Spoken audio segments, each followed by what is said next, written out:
She was like, All I heard was. Okay, my name is Tony, and I'm from Norway.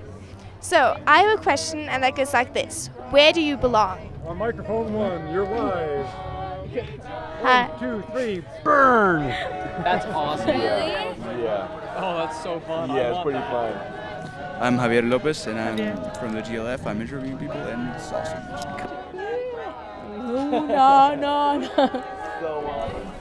I really enjoy your hat. Oh, thank you. Say what? Say what? What's the word? So someone say something sad so we can jump on.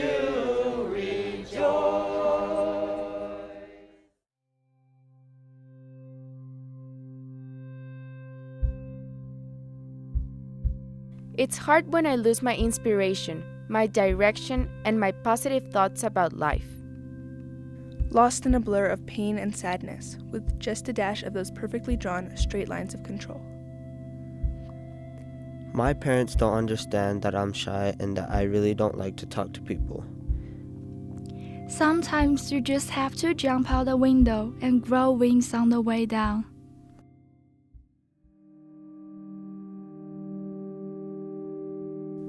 I was surrounded by a lot of people at school who don't like innovative ideas, are allergic to trying new things, and don't empower me at all.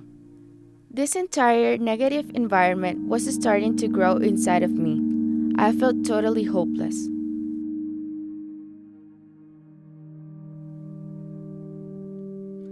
What is that? This girl asked. Did you cut yourself? I didn't know what to say. Yes, I did, so please leave me alone, I wanted to say. But instead I mumbled, just drew it, and found a new seat. I have a scar on my lower thigh, just above my knee. It's a perfectly white outline of a heart. When people ask about this scar, I say, oh, I drew it, or it was an accident, my pencil broke through the skin. The truth? I did draw it, but it sure wasn't an accident, and it wasn't with a pencil. I drew that scar on my leg with a sharp, pointy razor. The other truth, the whole truth, there are others.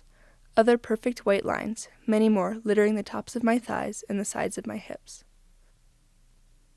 I told my mother the truth just a few weeks ago, on the longest day of the year, June 21st. She asked, when was the last time you did it? I don't really remember. I was lost in a blur of pain and sadness, with just a dash of those perfectly drawn, straight lines of control. Even though I have trouble remembering exactly the most recent time I cut myself, I can remember the first. Now, 8 months later, I have no clue what I was upset about. I just know I was in world history class, I was sad, and then I wasn't. From my spot in the back corner of the room, I took the tip of my mechanical pencil and started scratching the top of my wrist just under my palm. I scratched and scratched, little white pieces of skin flaking off, until there were 3 or 4 red spots decorating my inner wrist like a bracelet. After class, my friends and I were making our way down the hall, and one of them grabbed my wrist. The rough fabric of my school sweater rubbed against the fresh sores. I cried out at the burn. Another moment sticks out in my mind. We were at practice, running warm-up drills on the track. A friend groaned, "I am so sweaty," and started to pull her sweatshirt off. As the material lifted, the hem of her t-shirt also dragged up the side of her waist, revealing a small, jagged series of red lines. First, there were chills, the sadness and pity for my friend. Then, icy cold, the sadness and pity for myself. And then warmth. I was not alone. From that moment on, I started to feel not so lost.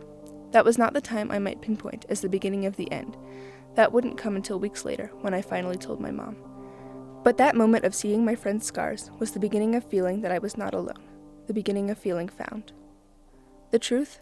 I am 20 days, or more, clean. The truth? I don't remember the last time I took a blade to my skin. I remember the last time I wanted to, because that happens just about every day. But for now, I am 20 days clean. I like to take things one day at a time. Why are you here? What is your mission? You're here for a reason, and you're needed. My parents want me to speak up more. They say speaking up is the main tool for success. My dad would say, "You have to speak up or you won't get far in life." I think he wants to make us successful, but it sounds like a demand and not like he cares. It only makes me not want to talk even more and sometimes makes me want to stay away from him for a while. My coach is always relying on me. I guess it's because he thinks I'll be the future of the basketball program. I think it's not just me that's the future of the team. It's all the players because everyone has a different role. He wants me to be a leader too, but he only sounds like my dad. When people demand for me to talk, I feel I don't want to talk or don't want to express myself.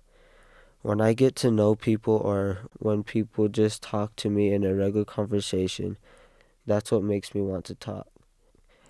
I feel that my parents don't understand that. Coming to GLF, I felt that if I did talk to people, I would get to know them. But I was just shy in the beginning. No one knew I was shy, and they wanted me to talk too. Being here now, I feel I want to talk more because now the group isn't telling me to talk. They ask me questions and they make me feel included. I'm more talkative but still stay to myself sometimes. I'm still nervous about talking in front of a group of 20 or more or even 10, but it's getting better. I feel that I'm starting to find my voice, but I still think that I haven't fully found it. Being here at GLF has helped me to be more outgoing and I want to express myself. I realized I had lost all my inspiration for making a better world, and this was the perfect time to get it back. During this journey, I found people who were looking beyond themselves, people who want to change the world, people who are full of positive energy, people who believe in me.